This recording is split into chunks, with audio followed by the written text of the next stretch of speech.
Olá, como você está? Meu desejo é que você esteja bem, buscando cada dia mais conhecer ao Senhor e viver segundo a sua palavra. Que este dia também seja abençoado pelo Senhor.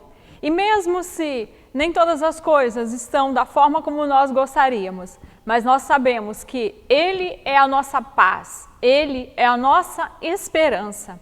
E hoje, nesse culto, nós queremos refletir sobre uma grande notícia, uma ótima notícia. Você sabia que toda a sua dívida com Deus já está paga? E eu quero assim cumprimentar você com a palavra bíblica que se encontra no livro de Tito, o capítulo 2, os versículos 11 e 12, em que a palavra do Senhor diz assim: porque a graça de Deus se manifestou salvadora a todos os homens.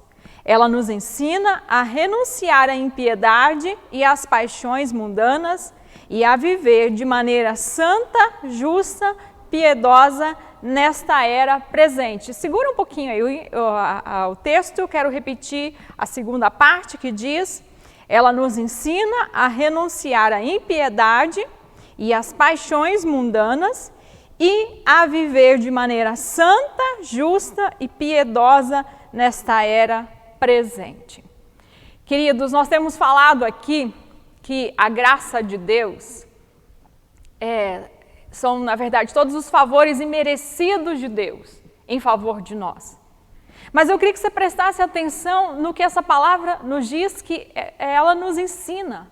O modo como a graça nos ensina a viver. Se nós acolhemos os favores imerecidos de Deus, a sua infinita bondade, em que Ele de fato nos concede tudo aquilo que nós jamais poderíamos merecer, como nós passamos a viver? É claro que se nós estamos impactados com esse agir maravilhoso do Senhor, a nossa vida vai mudar. E nós também deixaremos de ser pessoas que vivem a condenar outras, que vivem a julgar outras, porque afinal de contas Deus não nos condenou o nosso pecado. Jesus mesmo disse que Ele não veio ao mundo para condenar o mundo, mas para que este fosse salvo por meio dele. Assim, queridos, você tem buscado viver de modo sensato? Você tem buscado viver de acordo com a sabedoria de Deus? Como você tem se portado nas suas relações humanas? Como você tem lidado, inclusive, com os pecados alheios? Você tem sido uma pessoa que tem apontado todos os dedos para outros e tem esquecido de olhar para si? Veja, mais uma vez, que essa palavra diz que a graça, ela nos ensina a viver de modo justo, de modo piedoso, que é muito mais do que simplesmente uma pessoa espirituosa. Porque a piedade é sim um relacionamento profundo com Deus, mas um relacionamento que reflete em ações quanto ao mundo e em relação ao próximo. Em que aquilo que eu recebo de Deus, eu transmito. Se Deus me ama, eu estendo amor ao meu semelhante. Se Deus se compadece de mim, eu estendo essa compaixão. Se Deus me compreende assim como eu sou, eu busco compreender o outro assim como ele é. Eu quero que a graça do Senhor, desejo do fundo do meu coração, esteja te ensinando. Seja ela a sua maior educadora. Seja ela aquela que te coloca na direção certa em relação a Deus e em relação às pessoas. E essa reflexão nós ouviremos hoje através do Clebinho, e eu quero convidar que desde já nós estejamos também orando a Deus. Amado Deus e Pai, nós queremos te agradecer porque viver na Tua graça não é viver de modo crítico, frio, orgulhoso em relação ao próximo, ou mesmo em relação a Ti. Nós, quando vivemos de acordo com a graça, enxergamos que o pedestal é o lugar que simplesmente não nos cabe. Tu nos chamas a nos humilhar, a reconhecer quem nós somos. Tu nos chamas, Senhor Deus, a nos voltar a Ti. E também, Senhor, nós queremos Te pedir perdão. Perdão porque muitas vezes essa não é a nossa postura. Nós nos comparamos em relação a outros, esperamos que outros sejam como nós somos. Sendo que o padrão de vida é o Senhor Jesus, e em relação ao Senhor, nós estamos tão cheios de pecado como qualquer outra pessoa. Por isso, Senhor, nos ensine a viver de modo sensato, santo, justo e piedoso. Abençoa, Senhor Deus, essa celebração, acompanha, ó Deus, a vida de cada um que está conosco, que busca a Tua palavra, independentemente de onde esteja nesse momento. Que chegue a Ti de coração aberto, rendido, olhando para a Tua cruz, na certeza de que nós somos eternamente devedores daquilo que o Senhor fez por nós. E podemos assim estender desta graça a quem está ao nosso redor. Em nome de Jesus. Amém.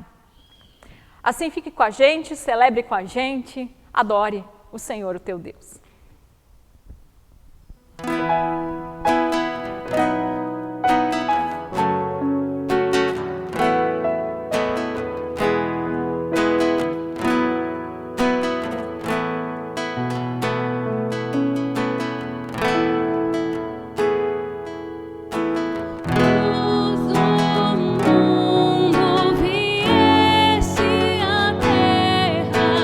Pra que eu pudesse te ver.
mostrar-me, vim para dizer que és meu Deus, és totalmente amável, totalmente digno, tão maravilhoso para mim.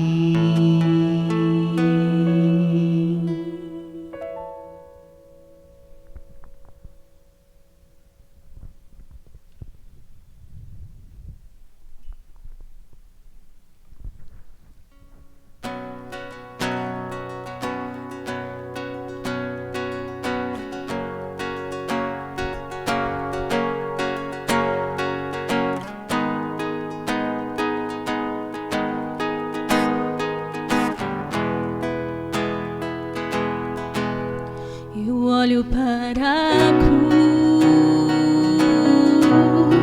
e para a cruz eu vou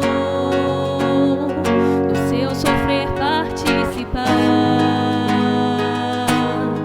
da sua obra vou cantar. O meu Salvador na cruz mostrou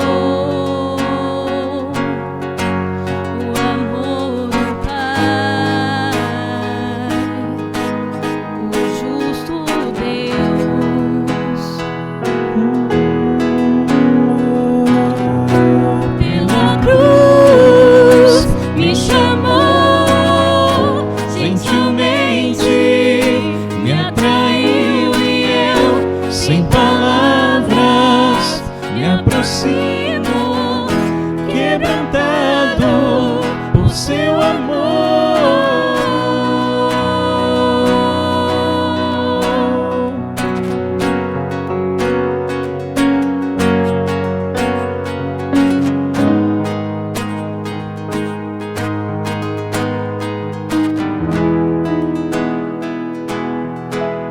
Imerecida vida,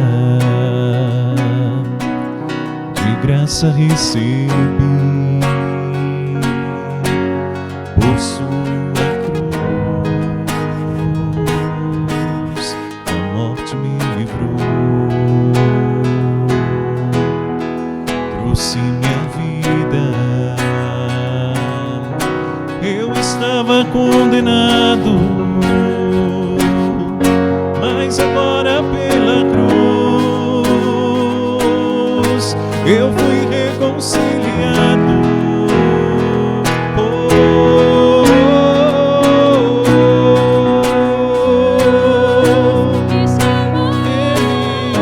Gentilmente me atraiu e eu, sem palavras, me aproximo, quebrantado por seu amor. Pela cruz me chamou, gentilmente me atraiu e eu, sem palavras, me aproximo, quebrantado por seu amor. Impressionante é o seu amor,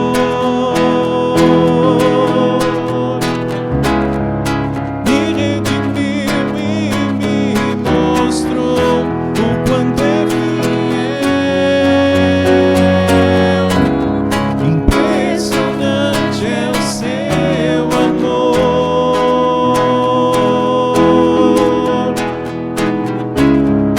me redimiu e me mostrou o quanto é fiel.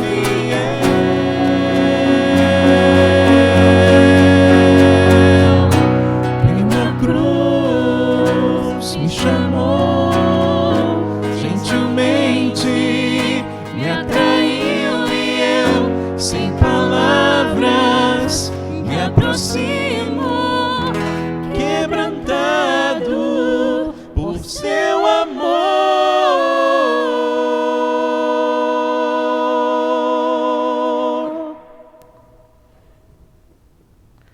Bom dia, que a graça e a paz do nosso Senhor Jesus esteja com cada um de nós.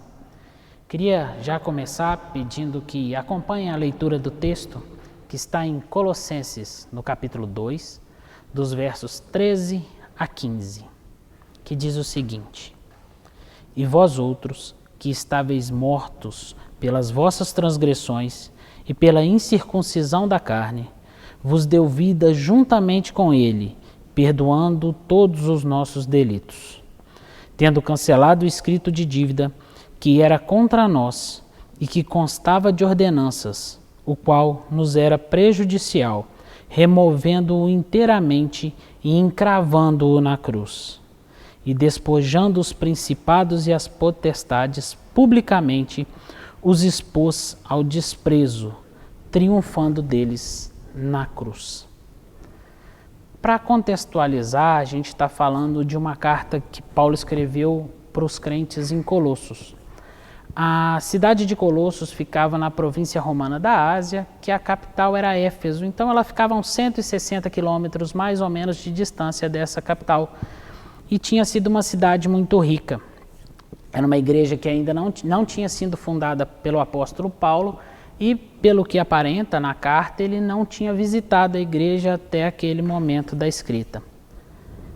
No momento dessa escrita, que ele estava preso, ele tinha recebido algumas notícias que falsas doutrinas estavam sendo espalhadas pela cidade de Colossos e chegando àqueles cristãos recém-convertidos lá naquela cidade.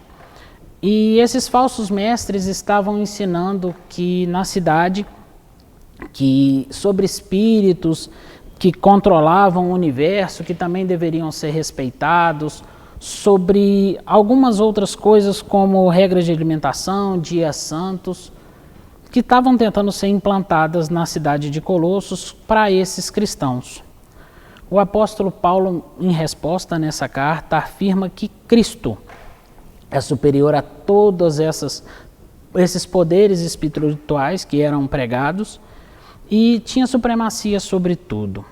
Afirma que todas essas regras são nulas, pois a verdadeira fonte espiritual do crente é o próprio Cristo. Para conseguir responder isso e para mostrar para a gente a supremacia de Cristo e essa vitória de Cristo, o apóstolo Paulo traz para nós 3 imagens bem nítidas para explicar isso tudo que acontece, para explicar o que Deus fez pelos homens e mostra bem claro que não há nada mais que possa ser feito ou que precise ser feito para que haja essa reconciliação de Deus com os homens, já que Cristo fez tudo que pudesse ser feito naquela cruz. No verso 13, ele traz para a gente, mostrando que nós mortos em nossos pecados, nos nossos delitos, toda a humanidade não tinha qualquer poder ou qualquer possibilidade de enfrentar esse pecado ou de lutar contra as consequências desse pecado. Além da gente ver que nessa época ainda havia uma crença que apenas os judeus eram o povo escolhido de Deus. E Paulo mostra claramente que a obra de Cristo libertou a todos dos seus delitos e pecados. Todos os seus foram perdoados de seus pecados, foram apagados os seus delitos. E essa mudança trouxe uma novidade de vida tão grande para todos nós, que esse poder expiatório, essa forma com que Cristo agiu para nós, não pode ser descrita de outra forma que não seja que nós ressuscitamos com Ele, como diz no verso 11 do mesmo capítulo. Ou seja, esse pensamento que apenas os judeus seriam salvos, isso não tem qualquer parâmetro vendo a Cristo Jesus, porque Ele salvou a todos, os judeus e os não judeus. O comentarista bíblico William Barclay faz uma citação que é a seguinte: a obra de Cristo é uma obra de poder, porque deu vida aos homens mortos, e é uma obra de graça, porque alcançou aqueles que não tinham razão por estar com esses benefícios divinos. Já no verso 14, existe a palavra de escrita de dívida, que foi traduzida para nós, a palavra original é keirografon, e foi traduzida para nós como escrito de dívida. Essa palavra não significa apenas uma relação, uma lista das dívidas que se tem com alguém. Essa palavra traz como se fosse uma lista feita pelo próprio devedor, assinada como uma nota promissória, autenticada, reconhecendo a nossa dívida. Importante lembrar que esse escrito de dívida que é citado por Paulo no verso 14 é referente aos nossos pecados, os nossos erros. E essa escrita de dívida que nós mesmos assinamos, entregando a Cristo, sabendo que nós erramos contra Deus. E o apóstolo Paulo escreve aos Efésios e aos Romanos um exemplo dessa nossa condição de pecadores. Em Efésios 2, de 1 a 3, ele fala que ele nos deu vida, estando vós outros mortos nos vossos delitos e nos pecados, nos quais andastes outrora. E em Romanos capítulo 3, a partir da segunda parte do versículo 9, ele fala: tanto judeus quanto gregos estão debaixo do pecado, como está escrito: não há justo, nenhum sequer. Não há quem entenda, não há quem busque a Deus. Todos se extraviaram, a uma se fizeram inúteis. Não há quem faça o bem, não há um sequer. Uma outra palavra que é importante nesse versículo, nós precisamos entender, é o cancelado. A palavra que é utilizada para esse cancelado significa apagar, anular, queimar, inutilizar. O teólogo alemão Fritz Heinecker diz que essa palavra era usada para referir a apagar uma experiência da memória, cancelar uma lei, um decreto, para anular aquilo como se aquilo nunca tivesse existido. Olhando dessa forma, a gente consegue ver que o perdão de Cristo para nós é como se o nosso pecado nunca tivesse existido. O tamanho desse poder, o tamanho dessa graça. Uma outra imagem que o apóstolo Paulo traz, que é importante entendermos, é o cravado na cruz ou o encravado na cruz.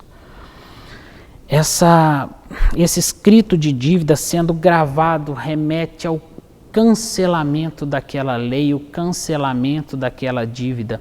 Naquela época, como uma dívida era paga, quando uma lei era revogada, como uma dívida era esquecida, eles pregavam com os cravos na tábua em local público para que todos pudessem ver.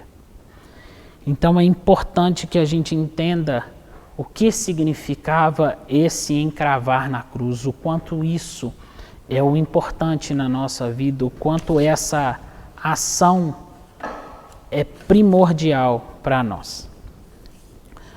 O brado que nós lemos em João 19:30, de está consumado, também pode ser traduzido como estar pago, está pago. Ou seja, o homem não deve mais nada. Um teólogo americano chamado Ralph Martin diz que esse ato é um desafio triunfante diante daqueles poderes chantagistas que ameaçavam os crentes de Colossos, naquele sistema herético que estava tentando se instalar. Mais uma vez, nesse caso, a gente vê a graça de Deus agindo, onde as acusações que são baseadas em decretos e leis não mais sofrem peso sobre aqueles que estão em Cristo Jesus. É a ideia de estar sempre amparado pela graça de Deus. No último verso que nós lemos, no verso 15, esse triunfo que mostra sobre os principados e as potestades que Cristo teve naquela cruz, não apenas lidou com os pecados dos seus, mas também o mostra triunfante sobre todas essas forças do mal. Essa palavra que foi utilizada, traduzida por triunfo para nós, significa o triunfo de um general.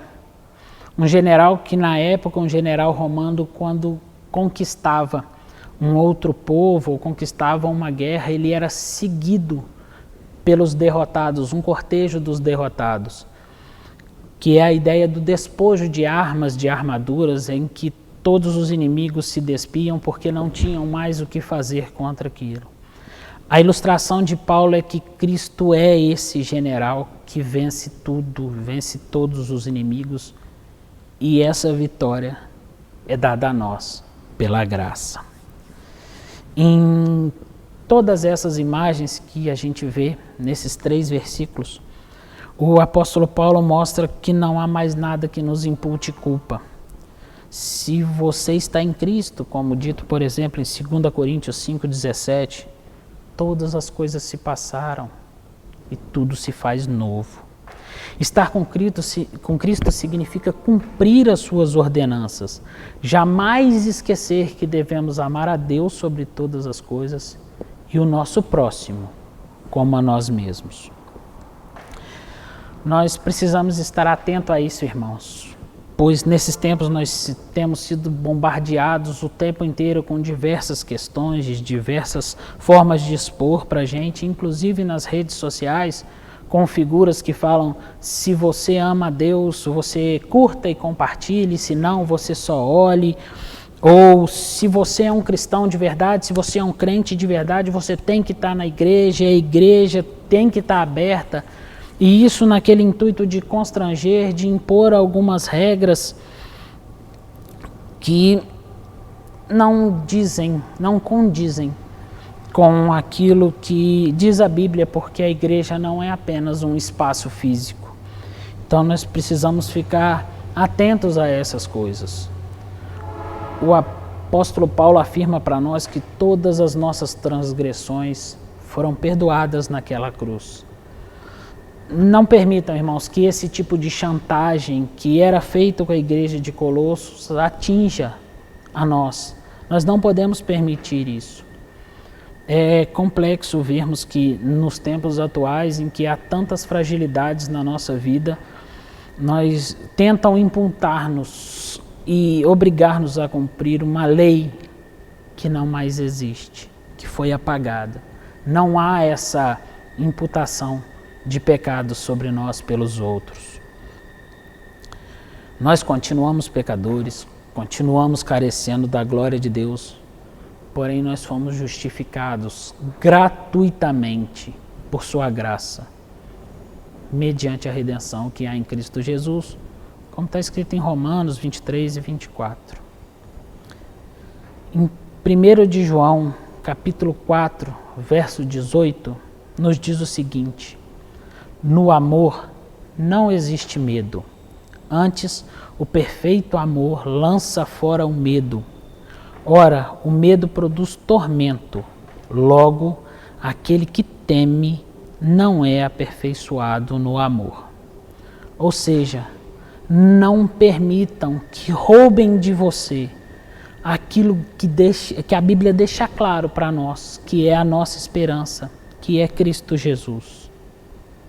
Não sintam medo, pois no verso 15 desse mesmo capítulo de 1 de João, diz que aquele que confessar que Jesus é o Filho de Deus, Deus permanece nele e ele em Deus.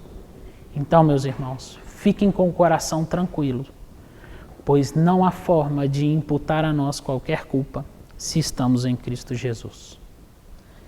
Que o Senhor esteja a cada dia mais aumentando a nossa fé e não permitindo que sejamos levados por ventos de doutrina ou por falsos mestres que não têm o menor compromisso com a Bíblia. Amém? Vamos orar? Santo Deus e eterno Pai, obrigado, Senhor, por mais essa possibilidade de estarmos em Tua presença, estarmos ouvindo a Tua palavra e estarmos perto de Ti, Senhor, em comunhão. Senhor, fortalece o nosso coração, fortalece a nossa fé e que os nossos olhos, Senhor, estejam sempre voltados à Tua graça, Senhor. Cuide de nós e nos abençoe. Nós oramos agradecidos por tudo que o Senhor faz e fez por nós. No nome santo de Jesus. Amém.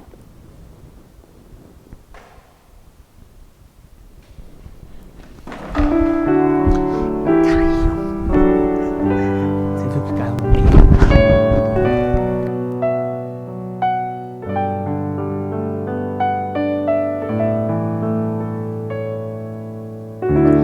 Diga para os temerosos, não há nada a temer. Poderoso é o teu Senhor quando chamar seu nome.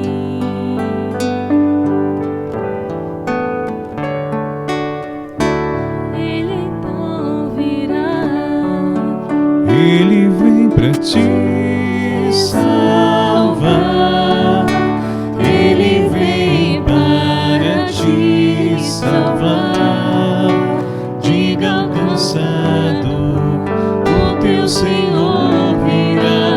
Ele vem para te salvar. Ele vem pra te salvar. Ele vem para te salvar. Contemplar o Senhor e te levantarás. Ele vem para te salvar. Diga para os abatidos, não percam a fé. Poderoso é o teu Senhor quando clama seu nome. Ele então virá. Ele vem pra te salvar. Ele vem para te salvar.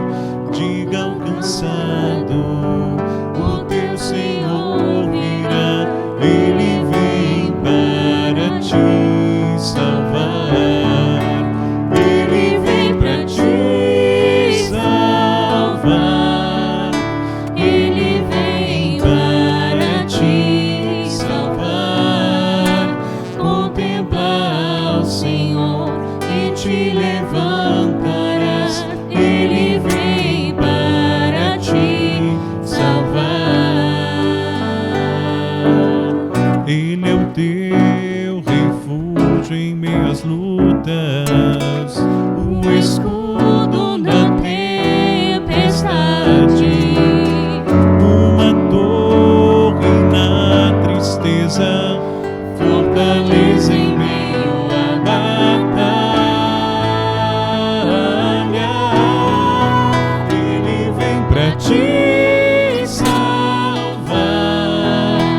Ele vem para te salvar. Diga ao cansado, o teu Senhor virá. Ele vem para te salvar. Ele vem pra te salvar. Ele vem para te salvar. Contemplar o Senhor e te levantarás. Ele vem para te salvar.